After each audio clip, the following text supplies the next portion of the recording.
En esta oportunidad está con nosotros el distinguido intelectual arequipeño Juan Guillermo Carpio Muñoz, que es autor de varias obras y de un estupendo diccionario de arequipeñismos en 3 tomos que yo comenté oportunamente y que motivó además una entrevista que recordarán los fieles seguidores de la Función de la Palabra hace muchos años, pero es la obra más completa en su género.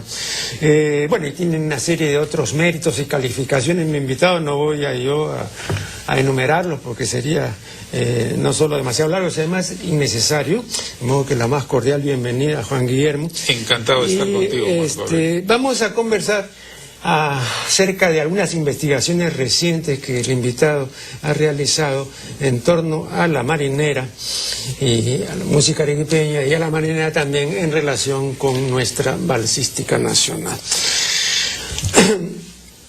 Don José Gálvez decía que la marinera es una dama de gran predicamento y de complicada historia, y acerca de la cual decía no se podría escribir una biografía estrictamente histórica.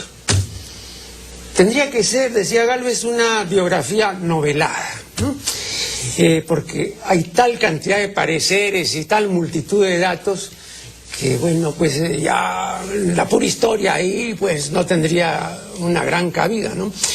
Ahora, el hecho de que sea una biografía novelada tampoco estaría mal, ¿no? Hay biografías noveladas que son muy buenas. Yo estoy recordando el Don Manuel de Sánchez, es una biografía novelada y es una obra muy buena, ¿no? Las obras de Zweig, de Stefan Zweig, las biografías, ¿no? La de Balzac, por ejemplo, es novelada. De Beethoven. No, claro, pero es realmente una biografía muy interesante y bien documentada, ¿no? De modo que este hecho del novelamiento, de la novelación, no sería óbice para que la obra no tenga un curso, ¿no? No me importaría tanto. Sin embargo, el cantar es otro cuando se trata de la marinera, ¿no? Porque aquí yo veo lo siguiente, ¿no? Podemos ir desde la circunspección de un Fernando Romero, por ejemplo, ¿no? Hasta el convencimiento casi absoluto de un Nicomé de Santa Cruz, que ve pues africanía en todo y particularmente en la marinera, ¿no? Para él no cabe duda ninguna de que es una de esas danzas de obligada, que son danzas africanas, en la cual pues la pareja, ¿no es cierto?, se da un golpe con la pelvis, ¿no?, en imitación del acto sexual, ¿no? De modo que es una danza, es un baile evidentemente sexual y más precisamente es una mímesis copulatoria, ¿no? Así para él clarísimo, ¿no? Ahora yo no voy a negar con esto que tiene pues un contenido erótico, efectivamente, como creo que en general el baile, ¿no? Eso desde el vals para adelante o quizá mucho antes, ¿no? Pero ya él lo reducía todo pues a la negritud y a la africanía, ¿no? Entonces tenemos por una parte la diversidad de explicaciones, ¿no? Y por otra parte hay un punto también que para mí es crucial y quisiera subrayarlo en esta oportunidad, ¿no? Y es el carácter vivencial de la marinera, ¿no?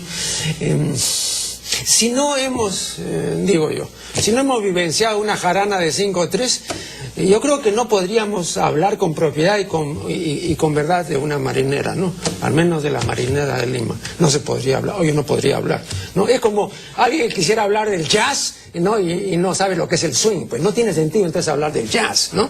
Pero el jazz no se puede pues conocer simplemente leyendo, tiene que vivenciarlo. Sí. Y la marinera tiene eso, ¿no? Esa vivenciación que te va a permitir, digamos, entrar en la marinera, y de otra manera no veo cómo podríamos acercarnos adecuadamente a ella, ¿no? El filósofo Nietzsche, con su habitual perspicacia, decía que solo tenemos oídos para aquello que viene de la vivencia, ¿no? Entonces, si no hemos vivenciado la marinera, no vamos a oírla. Así de simple, ¿no? Yo también creo que es así, porque lo que los latinos llamaban experiencia, que es la experiencia latina, no es la Erlebnis alemana. Ortega tradujo Erlebnis como vivencia y así se ha quedado, ¿no?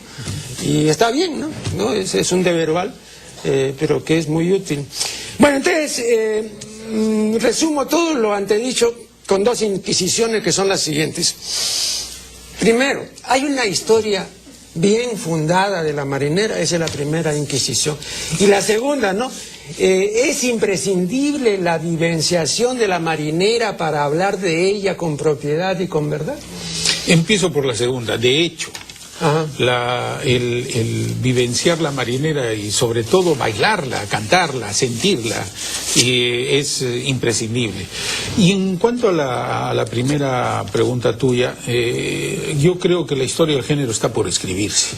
Son aproximaciones las que muchos hemos intentado, pero que está por escribirse. Con respecto a lo que pero hace perdón, un momento... ¿por qué está por escribirse? Porque yo yo recuerdo cuando presenté el libro de oro del vals peruano en la Municipalidad de Lima hace 10 años, ¿no? Es una obra conjunta de Valverde y Castrillón, ¿no? Yo resaltaba el hecho de la escasez bibliográficas que hay para nuestras expresiones musicales. Efectivamente. No solamente en el caso de la marinera, pero en todos los casos. Hasta el vals, ¿no? Claro. Entonces, por ahí, dime tú, si no resultará casi hasta ridículo que ahora que todo el mundo se llena la boca con el cajón peruano, ¿no es cierto? Como si el cajón peruano existiera.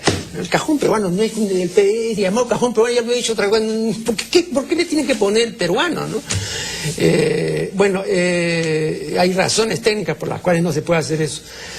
Pero, ¿te das cuenta? Solamente hay 2 cajonisticólogos aquí en una población de muchos millones. Uno de los ¿no? cuales eres tú. Pero claro, pero eso me parece a mí pues aberrante, ¿no? Efectivamente, pero yendo a la marinera, mira, hace un momento tú hacías una apreciación que comparto. Nicomedes Santa Cruz, en su cariño por lo negro que tenemos que reconocerle y agradecerle, exageró, creo, la nota y miraba todo negro, en el buen sentido del término, y vio que la marinera efectivamente era prácticamente un producto exclusivamente negro o afro peruano, lo que no es muy cierto. Yo quiero poner 2 comparaciones para tus seguidores, en el sentido siguiente. La marinera y la zamacueca peruana tienen un ritmo muy parecido a las en el cantejondo, a las seguidillas, a tal grado que inclusive se puede cepillar la marinera escuchando una seguidilla. Podríamos pensar que la zamacueca y la marinera son subsecuencias o han partido de el cantejondo. Sin embargo, la zamacueca es mucho más antigua que el cantejondo per se. El cantejondo es de fines del siglo XIX y la zamacueca es de principios del siglo XIX. Pensar al revés, de que el cante, las seguidillas podrían ser consecuencia de la zamacueca, es un poco difícil. Lo que debe ser es que hay un género que desconocemos, español, mucho más antiguo que la zamacueca y que la seguidilla, que da origen a estas 2 formas, por ejemplo. Entonces, está por estudiarse estas cuestiones.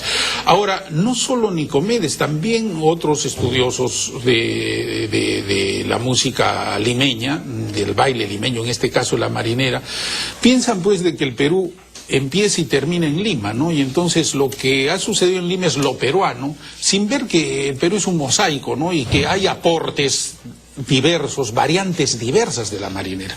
La marinera es nuestro género más representativo. Pero, cuanto más al norte es más rapidita, más picadita. Pero perdón, también hay otro problema, y ese problema de lo que de una manera muy vaga y general, no solo en el Perú, en cualquier parte, se llaman bailes nacionales. Esos bailes nacionales tienen una variedad de manifestaciones que no puede ser eso, digamos, reductible a un solo tipo, ¿no? A eso me refiero yo. Entonces, yo creo que ahí hay un peligro, porque cuando yo he investigado, y esto alguna vez, y más de una vez lo conversaba con el doctor José Durán, ¿no? La marinera, o mejor dicho, como él decía y como decían toda la gente que lo rodeaba, la jarana. La jarana, nunca se hablaba de marinero. La jarana. No, sí. ¿No? Recuerda tú el grito de Jorge Costa, ¿no? Ahora viene la jarana y tiene que ser limeña. Porque la gente peruana solo con jarana, esa jarana es de Lima. Pero fuera de Lima, puede tener otras manifestaciones, pero lo que se quería rescatar y lo que me decía Durán es que eso es cenacular, eso no puede ser baile nacional. Entonces a eso voy yo, ¿no? Cuando se quiere presentar la Marinera del Norte, ahora en los concursos y todo eso, creo que hay una falsificación y hay mucho turismo en eso. Ah, ¿no? bueno, hay muchísimo. En principio hay mucha. Este género, la marinera, tiene muchas variantes en el Perú. Después vamos a verlo porque me están indicando el primer corte. Continuamos este diálogo con el doctor Carpio Muñoz. ¿Cuáles eran las variantes de la marinera en Arequipa? Bueno, en el Perú en general, ¿no? En el Perú que cada vez más al norte, en el Perú la marinera es un poco más rápida, más agitada, más picadita, y cada vez más al sur es más lenta, más reposada, hasta ceremoniosa. Capítulo aparte merece la marinera limeña, obviamente la versión más elegante, con mayor donaire, con mayor gracia. Para bailar marinera limeña hay que tener mucha gracia, ¿no? Cualquiera no puede hacerlo. Entonces, todas estas variantes de la marinera que deben haberse generado en la época de la zamacueca también. La zamacueca, recordemos, tenían diversos nombres, ¿no? Mozamala, tondero, maicito, baile del pañuelo, baile de la tierra, resbalosa, polca de cajón, etc. Debió haber sido también esas variantes. En Arequipa, primero diremos, el mejor estudioso que conozco yo, no sé, es un argentino de la zamacueca, ¿no? Carlos Vega, claro, el folclorólogo, con su obra La Zamacueca de 1977, bueno. Pero que él no creía en la africanía. Él no, de ninguna forma, y eso es muy discutible. Bueno, entonces, él señala que la zamacueca debió originarse aproximadamente en tiempos de la independencia peruana. Hablamos décadas 1820, 1830. Y de ahí, cosa curiosa, las tropas que llegaron con San Martín a la independencia del Perú, cuando regresaron a sus tierras, tanto a Chile y Argentina, se llevaron la zamacueca y la convirtieron en sus patrias luego en samba en Argentina y cueca en Chile. José Gálvez justamente decía a propósito de eso que la zamacueca perdió la cabeza en Chile, porque se convirtió en cueca. Bueno, ¿cuándo regresa la zamacueca al Perú? Increíblemente regresa cuando en la época restauradora, 1839, 38-39, cuando Chile declara la guerra a la Confederación Perú-Boliviana. Y regresa también con tropas. Y estas tropas traen la cueca chilena y la aristocracia limeña que miraba con desdén la zamacueca, que era popular y que era vista como una grosería, como un intento sexual en el baile, de revivir el acto sexual en el baile, etcétera, recién se da cuenta de este género y le llama la cueca chilena. Y se pone de moda la cueca chilena y con ese nombre se queda hasta la época de la guerra con Chile, ya la guerra del Pacífico. Ya con la chilena, ¿no? Con la chilena, que pierde la cueca y la chilena. Pero la chilena se llamaba básicamente en Lima.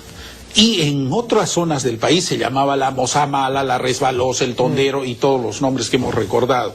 Pues bien, dicen que se llamaba moza mala porque eran mozas malas las que bailaban, ¿no? Ajá, se las consideraban malas por los movimientos y eran muy buenas.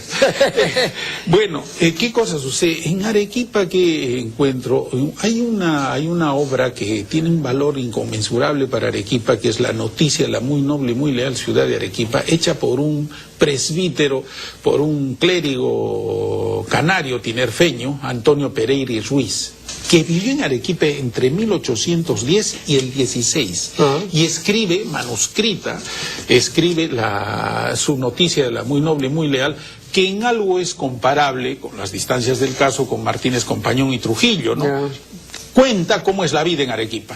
Inclusive... ¿También con ilustraciones? Sí, pero ilustraciones hechas por él. Martínez contrató a pintores. Claro. Él dibuja, pero más o menos. Te dibuja y te describe cómo era la vida en los salones, cómo era la vida del populacho, cómo vestía el intendente y qué sé yo. Y entre las cosas que dice, habla de la música en Arequipa, y habla de la música e inclusive transcribe al pentagrama 3 y 4 temas que recogió en Arequipa. Uno de ellos es El Moro Baile de Arequipa. Ese título le pone, el Moro Baile de Arequipa, que en realidad es un antecedente precioso de la Zamacueca y la Marinera. Es la época de baile con Y.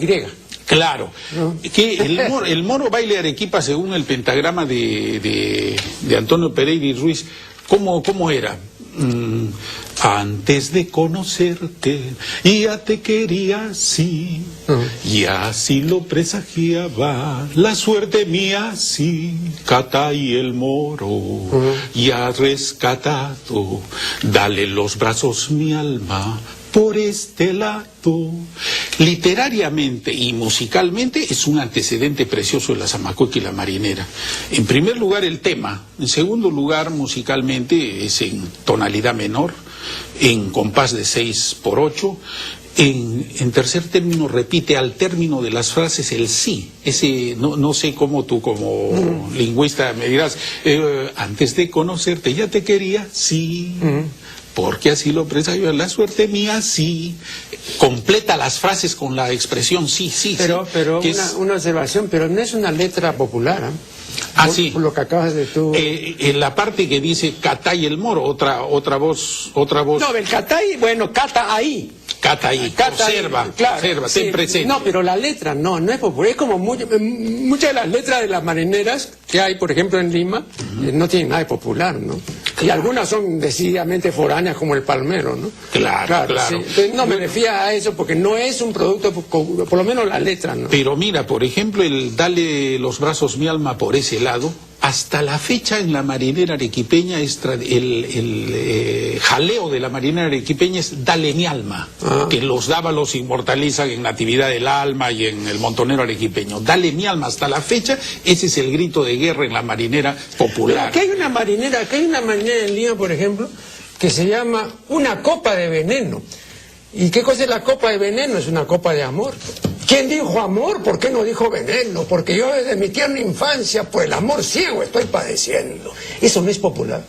No es popular. Entonces hay algo de eso también allá. Sí, también. Esas son letras de presbítero oculto. Pero ojo, el Moro Baile de Arequipa que recoge Pereira entre 1810 y 16, hasta donde llega mi información, es el más remoto antecedente de la marinera y la zamacueca peruanas. No conocemos otro hasta la fecha. Vega, recordemos, ubica la zamacueca en 1820, 1830, y este es de 1810 al 16. Ahora, hay otros testimonios también sobre el aporte arequipeño en el género, en la marinera.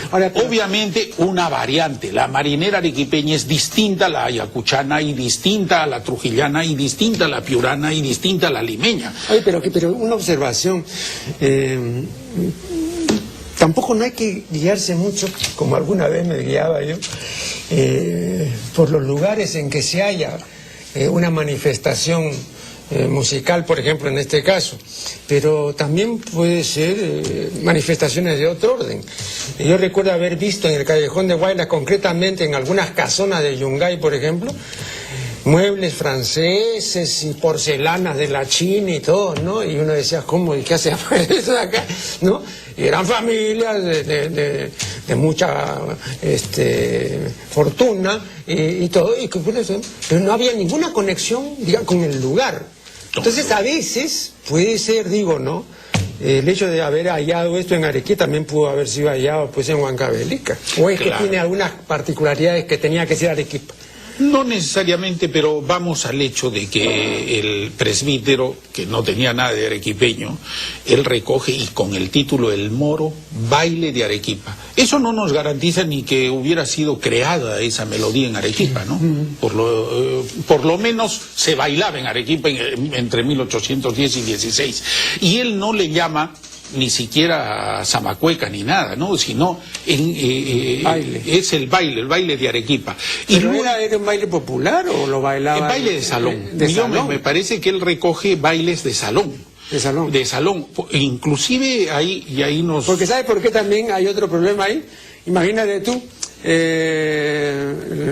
las recopilaciones de la señora Rosa Mercedes Ayarza. Ella también compuso, ¿no? La marinera. soy peruana, soy limeña, soy la flor de la canela. 1937 me dijo el otro día Teresa Bolívar. Pero eso, eso ya no tiene nada que ver con lo mismo que me decía Teresa y con lo mismo que dice Palma. Tú habrás visto que Palma anotaba pues las acuarelas de Pancho Fierro y cuando había un baile de marinera, por lo menos de ese tipo, decía marinera borrascosa, para distinguirla de la marinera que ya estaba entrando en los salones, porque antes parece que era borrascosa, ¿no? Claro, claro. La marinera entra tarde a los salones, sí, pues, entra tarde, eso ya... No, pero entonces digo, entre la marinera, por ejemplo, que podía uno apreciar, digamos, en los arreglos y composiciones de Rosa Merced, y la marinera borrascosa, debe haber habido un tránsito largo todavía, ¿no? Por supuesto, de hecho. Ahora, ¿Y en Arequipa cuándo entró los salones? En los salones parece que entró muy temprano, en tanto la marinera...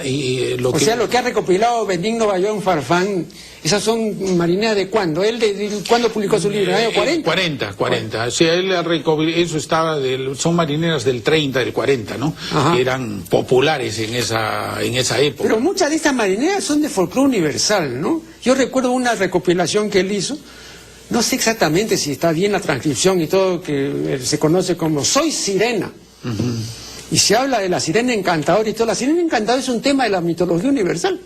Efectivamente. Porque la sirena encantadora de la época de los griegos, que encantaba a los navegantes. Claro. Bueno, entonces, y la Torre de Babilonia, la Torre de Babilonia. Sí, bueno, eran tópicos, digamos, del momento, justamente para mostrar cierto nivel cultural, etcétera, por un lado, y por otro lado, en el idioma también. Yo creo que en esa época era muy necesario distinguir, hacer del idioma algo, un culteranismo, si tú quieres, algo ficticio. Ahora, para distanciarse. Dime, el montonero arequipeño, montonero, ¿de qué montonero era? ¿De esa época? ¿De cuándo? No, el montonero arequipeño es también de la época del 35-40. Del 35-40. La marinera, pero se refiere a las montoneras de la época de la guerra con Chile, ¿no? O sea, de fines del 19. Ajá. Vamos a hacer un nuevo corte y ya regresaremos. Estamos dialogando con Juan Guillermo Carpio Muñoz. Bien, pasemos de la marinera. Hay todavía mucho que hablar de la marinera, pero pasemos a la balsística nacional. ¿Cuáles son tus investigaciones? Bueno, el vals, como sabemos, el vals criollo, el vals peruano, o el vals limeño, se origina pues la difusión de este género en el mundo a partir del vals, ¿no? Sí. Alemán, vienés, francés, etcétera. El estudio más importante que tenemos sobre el vals es el de César Santa Cruz, justamente, ¿no? Del vals al valse. En él sostiene de que el vals llega a Lima, dice, afrancesada y romántica, en la segunda mitad del siglo XIX, o sea, de 1850 para adelante. Y no sé hasta qué punto se puede sostener eso. En Arequipa el vals llega mucho más antes. Justamente Pereira y Ruiz en 1810 al 16, él escucha vals en Arequipa, con minué, con contradanza, etcétera, escucha el vals. Ojo, si es en 1810 que escucha, quiere decir, tenía 6 años de edad Johann Strauss el Viejo, el creador más importante de vals, del vals vienés, que es después superado por su hijo, ¿no? Perdón, cuando tú dices se escucha, ¿quiere decir que tenía letras o era para bailar? No, era para bailar, y era melodía, como fue el vals vienés, ¿no? Y como fue en los primeros valses. Cuando llega al Perú, a Lima, Arequipa, a otras ciudades, el vals ¿cómo se llama? Se comienzan a componer valses a la manera vienesa. En Lima, en Arequipa, sobre todo para piano, y que se acompañaba, no jamás con la letra, ninguno pensaba en poner letra ni nada por el estilo. Pero ya en la posguerra... Tampoco guitarra, pues, porque tenían ahí la bandurria, tenían otras cosas, y la guitarra no era protagonista. No era protagonista, el piano era el protagonista. Sí, bueno, entonces, en la posguerra de la guerra con Chile, más o menos entre los 1883 y 1890, se comienza a componer valses ya en Lima y en Arequipa con temas del país, es decir, temas musicales, giros musicales del país.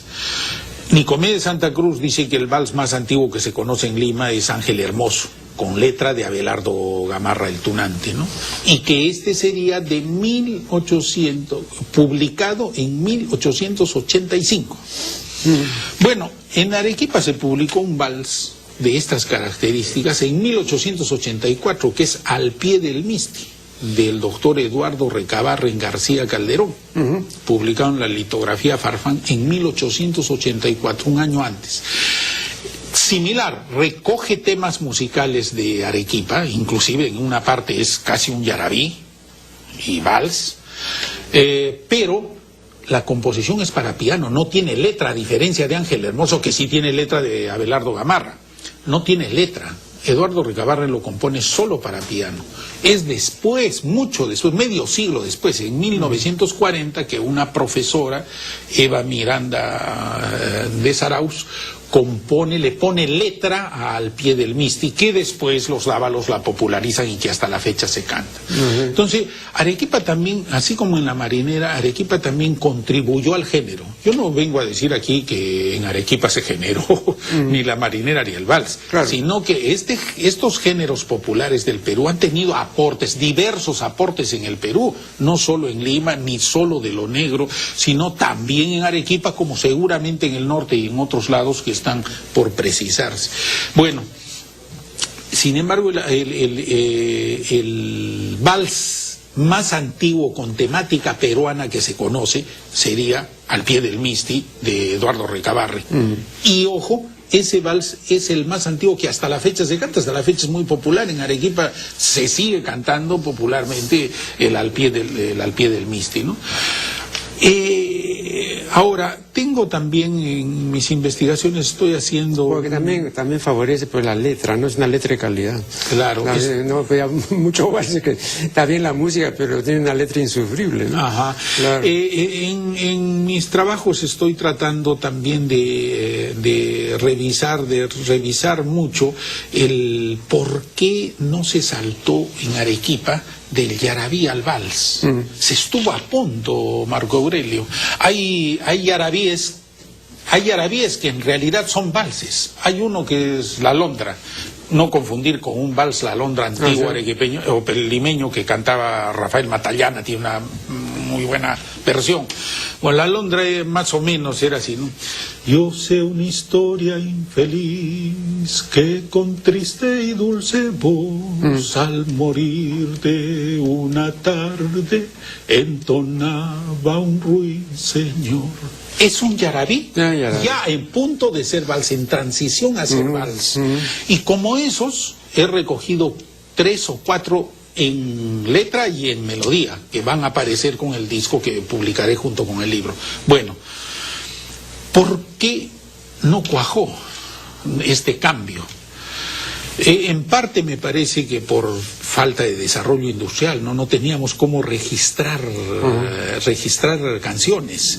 Para registrarlas, recordemos que Montes y Manrique tuvieron que hacerlo en Estados Unidos, ¿no? En 1912, ¿no?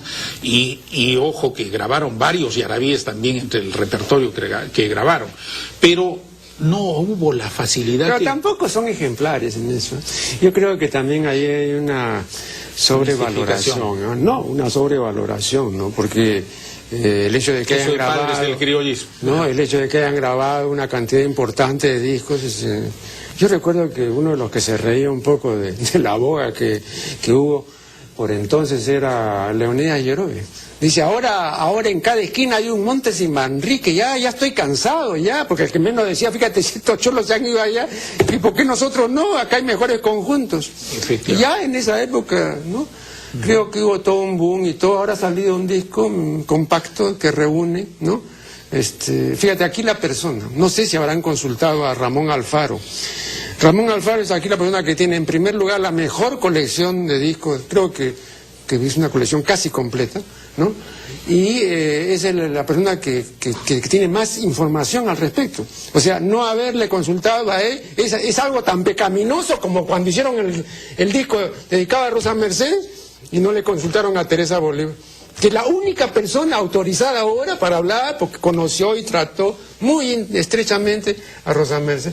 No sabían que todavía vivía Teresa. Ya. ¿No? Y siguiendo con esto del vals arequipeño, creo que no llegó por no tener, comparándonos con Argentina, ¿no?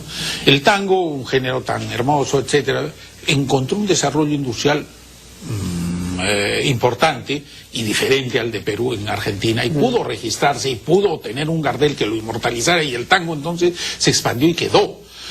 En el caso nuestro, el vals en general, el vals criollo no tuvo eso en su momento, y por eso el vals de la Guardia Vieja está prácticamente perdido. Pero eso es relativo, porque aquí comenzaron en serio las grabaciones que las hacía la Víctor en la década, en pleno oncenio, y ahí hay registrado una serie de, ¿no? Y bastante material, ¿no? Sí, ¿no? No, sí había. Bueno, pero la pues en la difusión cantidad no era masiva, claro. No, claro. No era masiva. Pero ahí están, en Mundial están los avisos de Castellano, ¿no? Y ofreciendo, ¿no? Incluso cuando un día me preguntaron, oiga usted, y el título de La Flor de la Canela, el vals de Chabuca, ¿es original? Le digo, qué barbaridad. Primero que es una expresión normal en nuestro idioma, La Flor de la Canela, ¿no? Para significar lo selecto, lo mejor, lo exquisito. No lo inventó la señora, ¿no? Y en segundo lugar, ahí en el libro de conversaciones entre Acosta y Martínez, hay una lista de discos Víctor del año 25, 26, y hay un huayno que se llama La Flor de la Canela. Sí, yo conozco un huayno, y yo te iba a decir eso, hay un huayno que canta y dice la flor de la canela. Sí, Flor de canela, Cholita Flor de Canela, claro. hija, prima hermana con la luna, lucero de la mañana, es un huayno. Bueno, pasando a otra etapa en el vals, en la evolución del vals popular en Arequipa, el vals criollo, viene el capítulo de Bayón Farfán. Bayón Farfán sí da a sus valses, sí toma el yarabí como tema y lo mete al vals. Su vals Sufriendo Estoy, que popularizaron los dávalos, sufriendo estoy por el amor de una mujer, etc. Llega a una parte y dice, tus lindos ojos me cautivaron, tu candor. Es un yarabí. Claro. Se interrumpe el ritmo del vals y le pone Bayón Farfán un yarabí. El vals Melgar, que es el segundo himno de Arequipa, también tiene una parte con reminiscencias de yarabí. Pero lastimosamente eso se truncó, esa evolución que iba teniendo se truncó. Y finalmente quisiera decirte también que encuentro y quisiera hacer un paralelo con el vals norteño, el vals de Luis Abelardo Núñez, Takahashi Núñez, por ejemplo, ¿no? Que tiene mucho de triste. Él bebe en el triste norteño, que es emparentado con el yarabí también, ¿no? Y entonces, por ejemplo, Ingrata, cuando tú no estás, quisiera llorar, o ¿cómo se llama? Los valses de Luis Abelardo Núñez. ¿Embrujo? Embrujo. No sé qué encanto posee la tierra mía.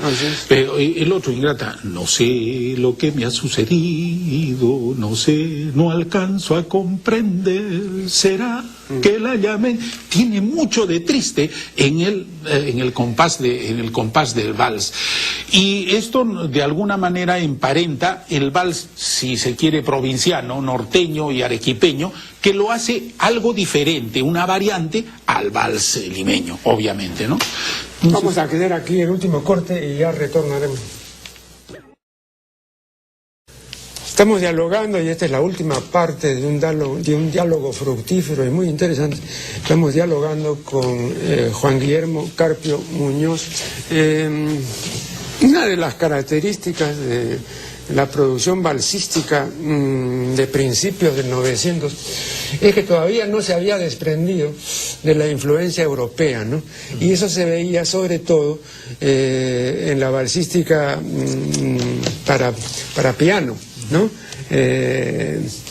Alguna vez conversando con Pedro Durán Quevedo, me decía con mucha razón, y además me lo demostró, ¿no? Que el comienzo del vals Idolatría, este famoso vals de Óscar Molina, recuerda mucho pues el Sueño de Amor de Liszt, ¿no?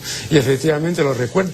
Pero ya también por entonces, y esto se lo comuniqué a César Santa Cruz, que no lo sabía, se veía la necesidad de aligerar un poco el vals, porque esa cadencia europea, esa cosa asalonada, era muy lenta para la gente que quería divertirse, que quería bailar, ¿no es cierto?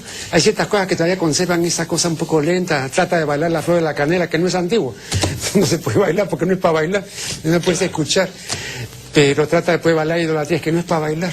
No, ninguno de esos grandes valses antiguos es para bailar. Pero yo le dije, hay un vals, le decía yo a César Santa Cruz, que ya en esa época se veía, en la época de Caramanduca, ¿no? Se veía la necesidad, porque en la década del 20 o antes, me parece, Caramanduca presentó pues en el teatro una serie de composiciones con nuestra música. Fue una producción bien interesante para el momento. Era un tipo de mucha iniciativa y todo, muy pendenciero y problemático, pero era un tipo interesante. Bueno, y entonces yo le decía, ya se veía en esa época la necesidad de aligerar esto y de moverlo. Y le voy a decir una cosa, hay un vals de Romualdo Alba, que además fue un gran compositor, y los inéditos de Alba están en la sala de investigación de la Biblioteca Nacional y nadie ha ido a consultar eso. La policía van a despachar los inéditos. Hay un vals de Romualdo Alba que se llama De Lima a la Gloria, y la única persona que tocaba entre nosotros ese vals era Filomeno Ormeño. Es un vals que tiene como 7, 8 partes, ¿no? Muy bonito. ¿Y cómo comienza el vals? Con una estilización de marinera. ¿Y cómo termina? Con una fuga de resbaloso. Es que ya se sentía la necesidad. Pasaron muchos años y eso está grabado, ¿eh? Hay una grabación en un vinilo de 10 pulgadas, El Virrey, que se publicó en el año 58. Lo sé perfectamente. Yo tontamente perdí el vinilo por creer que todavía había. Me demoré cuando ya fui, había volado.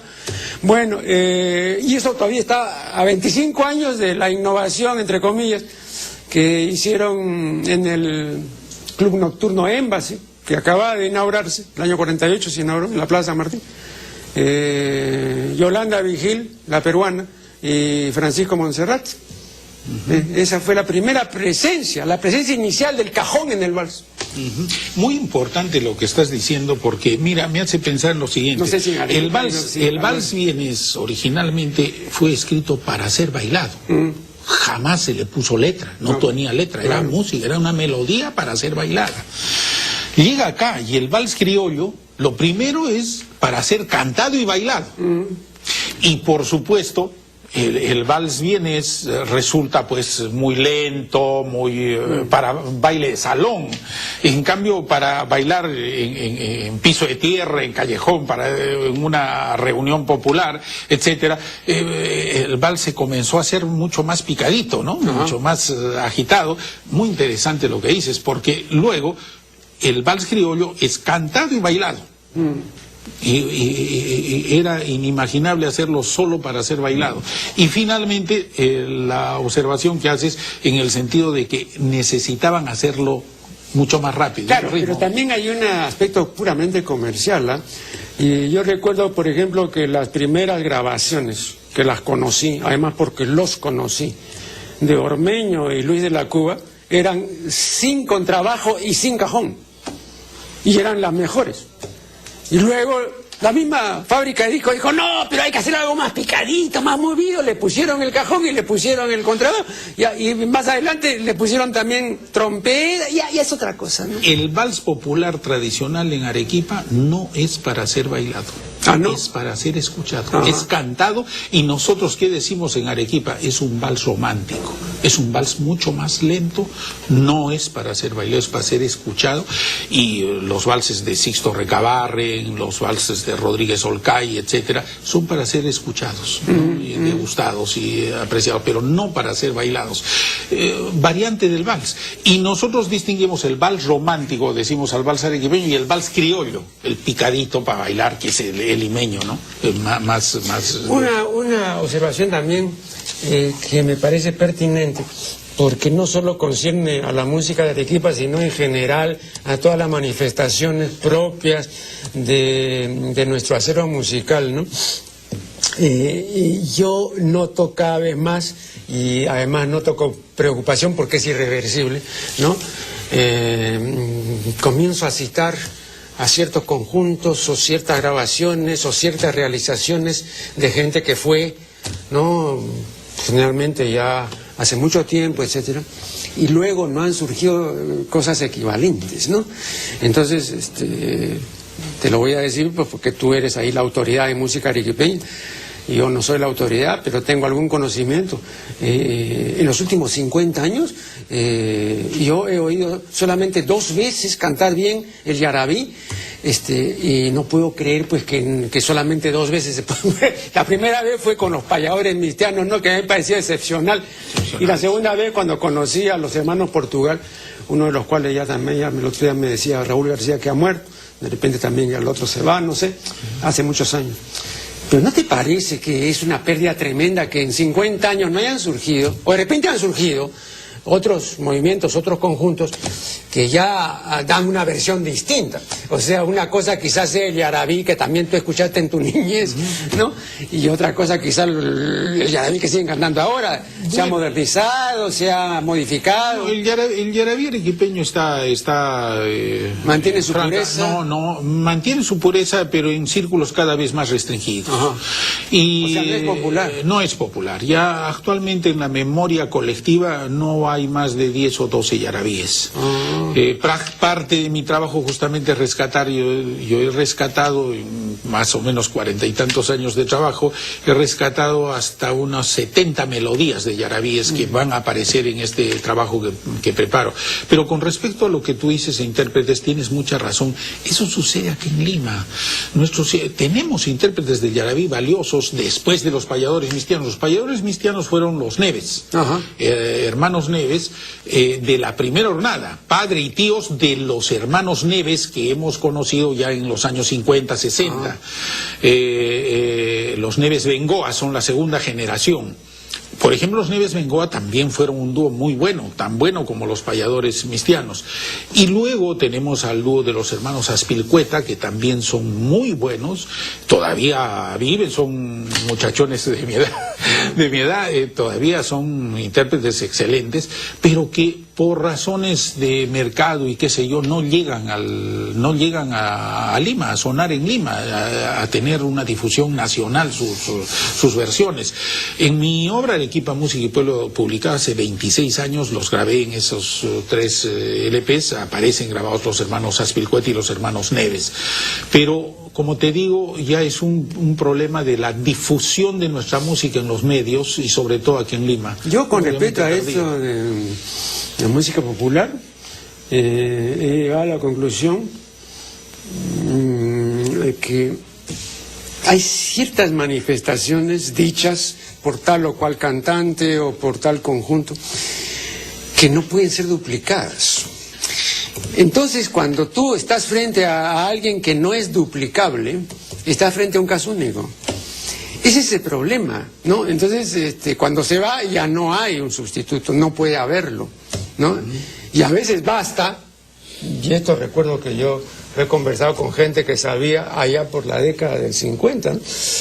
Yo concurría el día viernes a las frejoladas del Parral, que era un restaurante que quedaba en el Girón Trujillo, en el Rima. Claro. Y entonces, y bueno, ahí iban conjuntos, pues, todavía de los buenos, ¿no? Y entre los conjuntos que iba, estaba el dúo Costa y Monteverde. Y había una rebalosa que comenzaba diciendo, cuando mi Pepa va al baño, yo le llevo el peinador. Bueno, la gente quizás no va a entender esto, pero bastaba oír cuando el dúo decía, el yo ese no se puede duplicar. Tú puedes decir ese yo de 20 maneras, no, pero ese tipo de voz, cuando mi Pepa, no. Yo decía, no, esto no se puede duplicar, y ahí termina todo, Creo que igual, ¿no? Para decirte algo, ¿no? Hay un yarabí que cantaban los payadores. Los payadores, se llamaba Espantosa Soledad. Espantosa Soledad, triste, fría, espectadora del llanto mío. Eso no se puede duplicar, tampoco se puede duplicar el cisne. Esa es una cuestión dificilísima, ¿no? Tipo de voz, la manera de llorar, eso, ¿no? Entonces también hay eso, por eso recuerdo yo que Chabuca Aranda me decía, yo no canto, yo soy simplemente una decidora, ¿no? Una dicitrice, como dicen los italianos, ¿no? O un dicitore en el caso de los hombres, pero yo no Y es verdad, pues ella decía, ¿no? Pero nada más, pues no tenía las condiciones para interpretar, a pesar de que era lo suyo, ¿no? Creo que también ha pasado eso con el folclore arequipeño, y esa es una pena porque si no hay lo que sea en una escuela... Y no hay la difusión de vida, porque por ejemplo entre los payadores mistianos y los Aspilcueta, que serían los dos extremos que han llegado al disco, magníficos intérpretes del Yarabí, hubo un dúo, el dúo Serpa y Llosa, los dos ya fallecidos, que por ejemplo su versión del Cisne, Mi dolor lamento era estupenda también, ¿no? Pero que llegaron al disco, dicho sea de encuentro para tus miles de oyentes, tu, ¿cómo se llama? Tu inmensa minoría. La inmensa minoría. Hay un disco que es muy importante para el Yarabí. Eso de la inmensa minoría es de Juan Ramón Jiménez. Ajá. Ese es un oxímoron de Juan Ramón Jiménez. Qué lindo. Bueno, hay un hermoso LP que todavía se puede conseguir, que es del trío, dice el trío Yanaguara. Ahí canta el dúo Serpa y Llosa, con el acompañamiento en charango de Ángel Muñoz Alpaca, Torito Muñoz Alpaca, un gran charanguista arequipeño, y con la guitarra de Raúl García Zárate, a pesar de que no sale en la tapa del disco Raúl García Zárate, porque él, nuestro gran intérprete de la guitarra, tuvo la virtud de grabar, aunque no figure su nombre, por razones comerciales, que tenía una exclusividad con una emisora que no podía, y entonces grabó. Es un disco estupendo del dúo Serpa y Llosa. Pero sin embargo, no sé, el problema es que los intérpretes de Arequipa y Yarabí no llegan a tener una dimensión nacional, porque ella es un problema largo de analizar. Bien, el tiempo desgraciadamente se ha vencido, solo me resta expresarle a mi distinguido invitado mi más cordial agradecimiento por su presencia y por su colaboración, y con ustedes será hasta el programa siguiente.